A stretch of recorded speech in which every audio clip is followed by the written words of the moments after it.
गाड़ी को क्या हुआ? मैडम लगता है टायर फट गया। इस गाड़ी में तो स्टेपनी भी नहीं है।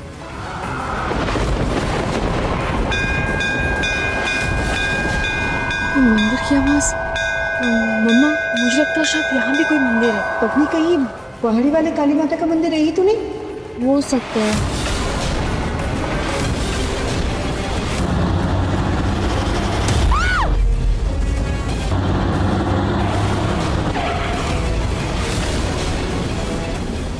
मोमिल जी, आप यहाँ? हमारी गाड़ी का पेट्रोल खत्म हो गया है। हम आते भाग।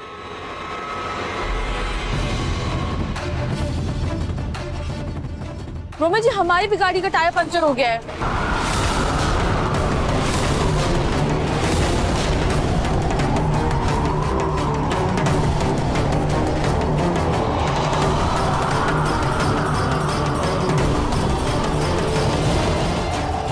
हाँ, ये तो तूफान शुरू हो गया है। अब क्या करें हम लोग? मम्मा पापा, यहाँ पास में एक काली माता का मंदिर है, क्यों ना हम भैया की शादी वहीं करवा दूं? हाँ हाँ हाँ, अभी ये सही रहेगा।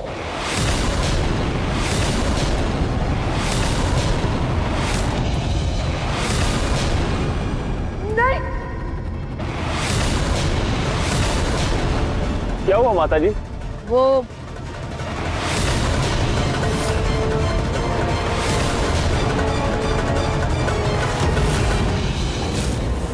काली माता के मंदिर में शादी नहीं हो सकती।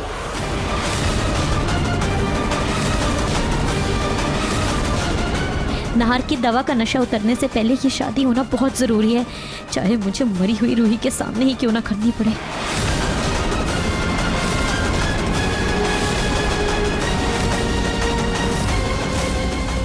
माता जी, माता तो माता होती है, फिर वो चाहे काली माँ हो या पार्वती माँ। हम इसी मंदिर में शादी कर लेते हैं।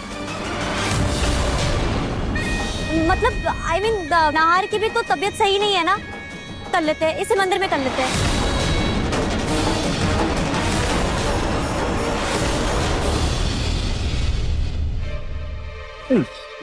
है ना असली हीरो।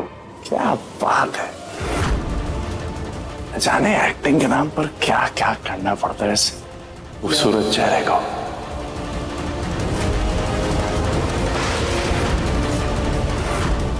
यानी कि हमारा शक सही था, ये कोई बहरूपिया है जिसने दिव्यम जी का नकाब पहना है।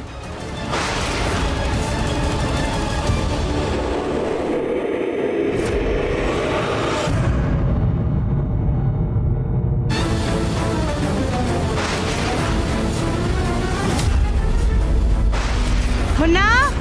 हाँ, आ रहा हूँ माँ।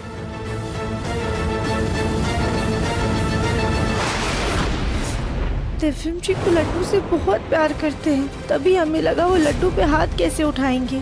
मैं बचपन से बिना चीनी की फीकी जलेबी खा रहा हूँ। हमें हमेशा से पता था दिव्यम जी मीठा नहीं खाते हैं। अगर तुम अपनी हरकतों से बाज नहीं आई ना तो हमें लगा ही कि दिव्यम जी असली नहीं है, कुछ तो गड़बड़ है। इसका मतलब दिव्यम जी घर से गए थे, लेकिन वापस उनका बहरूपिया आया है।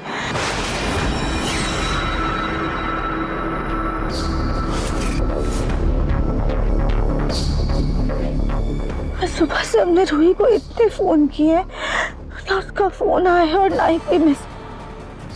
भोलेनाथ, रूही ने हमें हमेशा हिम्मत, अगर आज रूही किसी भी मुसीबत में है तो प्लीज उसकी रक्षा कीजिएगा।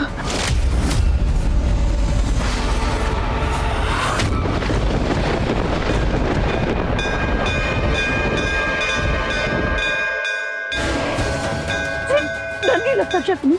हाँ, चार रूही को मार कर पछताया है, अभी तुम्हें राहत से शादी कर दी। अंदर कैसी औरत हो तुम? किस बात का डर दादी? मुर्दे लोग वापस नहीं आते हैं। अब चलिए और मेरी शादी करवाइए, इस वक्त सबसे जरूरी वही है। चलिए।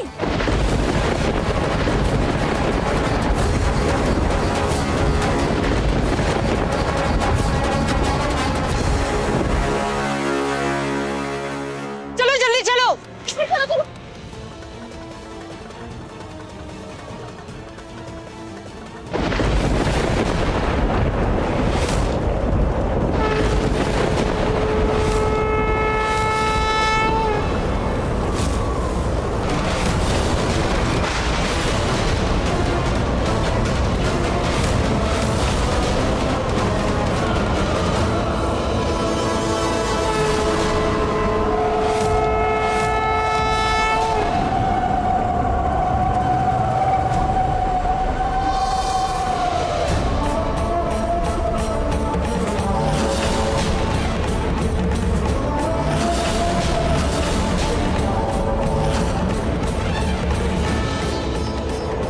मंदिर में तो कोई पंडित ही नहीं है, बिना पंडित की शादी कैसे होगी?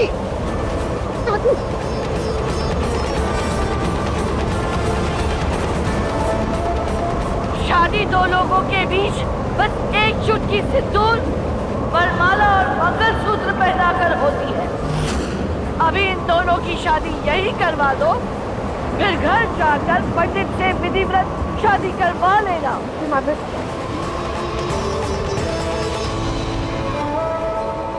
हाँ, मैं इनका गठबंधन कर देती हूँ, फिर दरमाना कर लेंगे। गिरी जी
लो पहनाओ।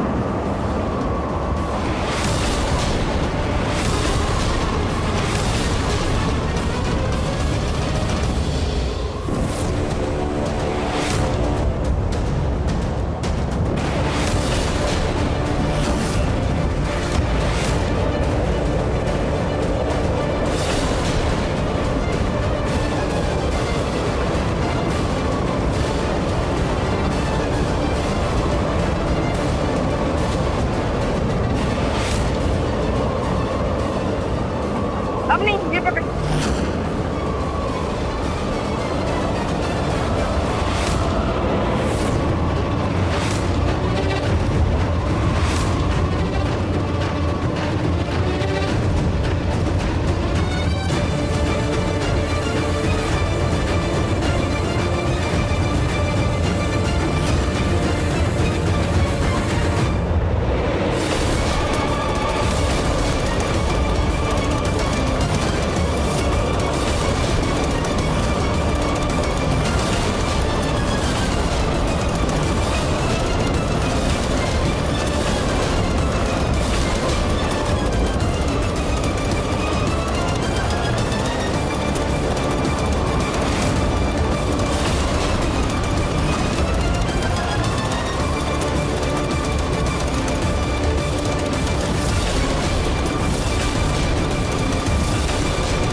हो रहा है यहाँ पे? आप लोग इनकी पहली पत्नी के होते हुए इनकी दूसरी शादी कैसे करवा सकते हैं?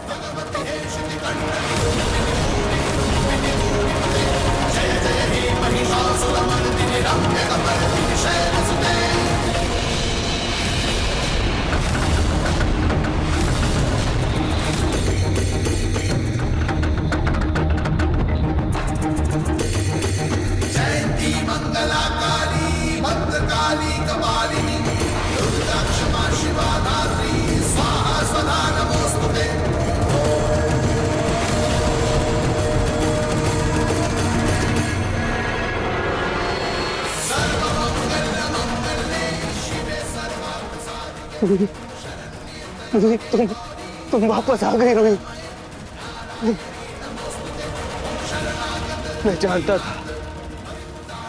मैं जानता था तुम मुझसे दूर नहीं रह पाओ।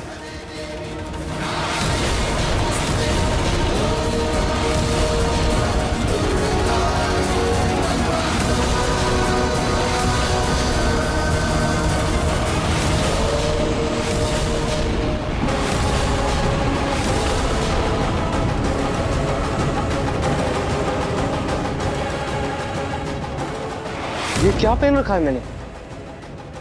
और अग्नि के साथ ये गठबंधन, ये सब क्या हो रहा है यहाँ पे? छोटी माँ, पापा, कोई कुछ बोलेगा मुझे?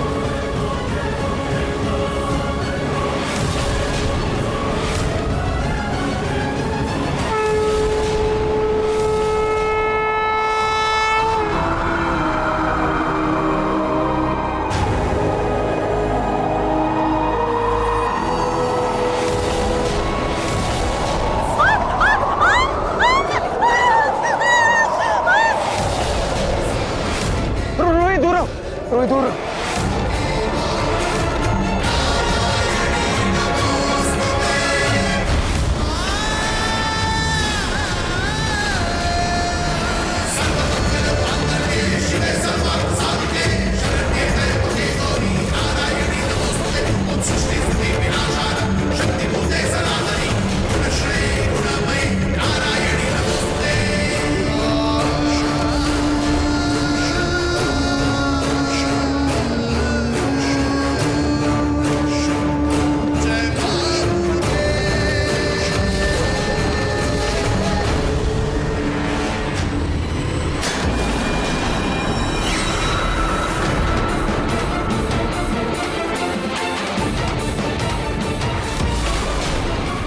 इंसान के कर्म ना तो उसके मन से छुपते हैं और ना ही उसके भगवान से। और आप लोग ये क्या करने जा रहे थे? हाँ जी, सिर्फ और सिर्फ रूही के सुहाग। आप लोग एक सुहागन के मांग से सिंदूर मिटाकर किसी और की मांग में भरने जा रहे थे। इस रिश्ते पर माता रानी का आशीर्वाद, और आप लोग उनके ही मंदिर में इतना बड़ा अन्याय करने जा रहे थे।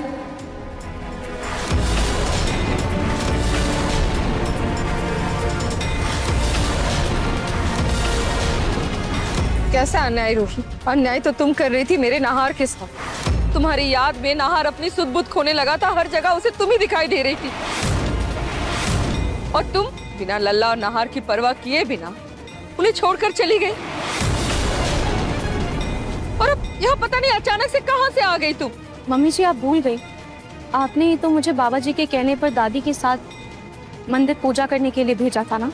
माँ,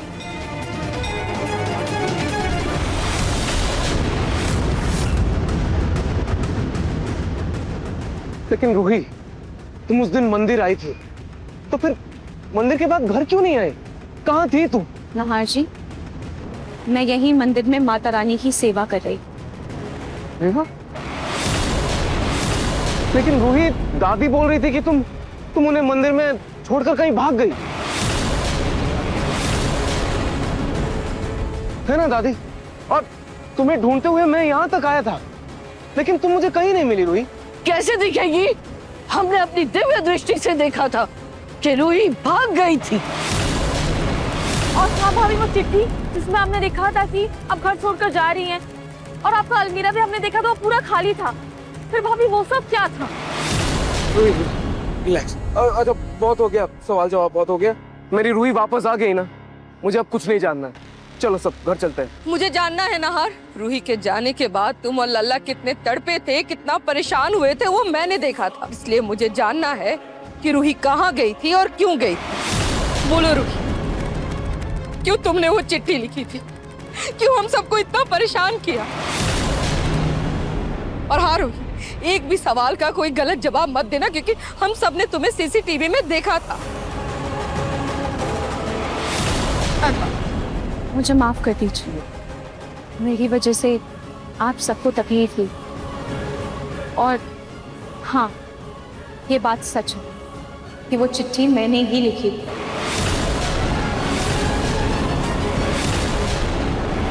हाँ जी, मुझे लगा कि मेरा आपसे और लल्ला से दूर जाना ही बेहतर होगा, और मैं चली भी गई। पर जैसे जैसे मैं आपसे और अपने बच्चे से दूर जा रही थी, एक अनोखी शक्ति मुझे मेरे घर की ओर खींचे जा रही है। हाँ जी, सच कहूँ तो मैं बिखर गई थी, मैं अपनी पूरी हिम्मत हार चुकी थी। पर फिर माता रानी ने मुझे हिम्मत और शक्ति दी, मुझे अपना आशीर्वाद दिया।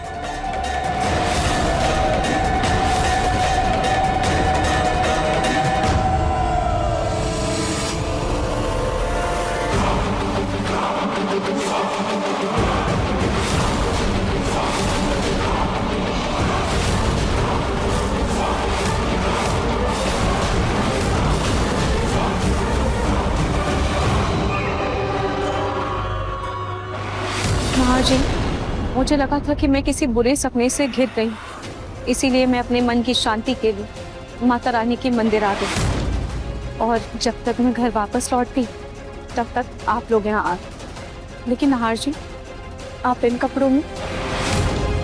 भाभी, वो एक्चुअली दादी के माता रूप ने हम सबसे कहा था कि नार भैया की भलाई इसी में है कि वो अग्नि से शादी करता, इसलिए हम सब यहाँ आए थे नार भैया और अग्नि की शादी करवाने के।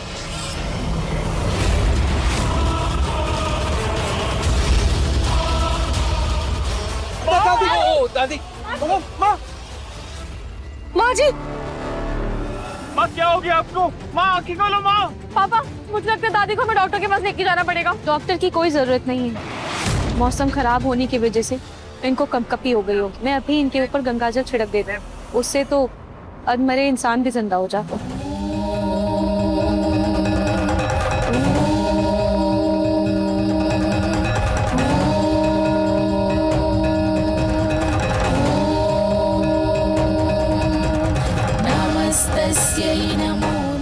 माँ जी आप ठीक तो है ना? मुझे घर जाना। नाहर जी, चलिए घर चलते हैं। आपने कहा था ना, माँ होने के नाते लल्ला की सुरक्षा की जिम्मेदारी मेरी। ये तो मैंने। नाहर जी, आप क्या सोच रहे हैं? जल्दी चलिए, मेरे लल्ला, मेरे बच्चे को मेरी जरूरत है। वो मेरे लिए बेचैन हो रहा होगा। दोनों गाड़ियाँ तो खराब हैं। सर, गाड़ी ठीक होगी। रास्ते में मैकेनिक जा रहे थे, उनसे हमने गाड़ी ठीक करवा ली। हाँ जी, चले चले।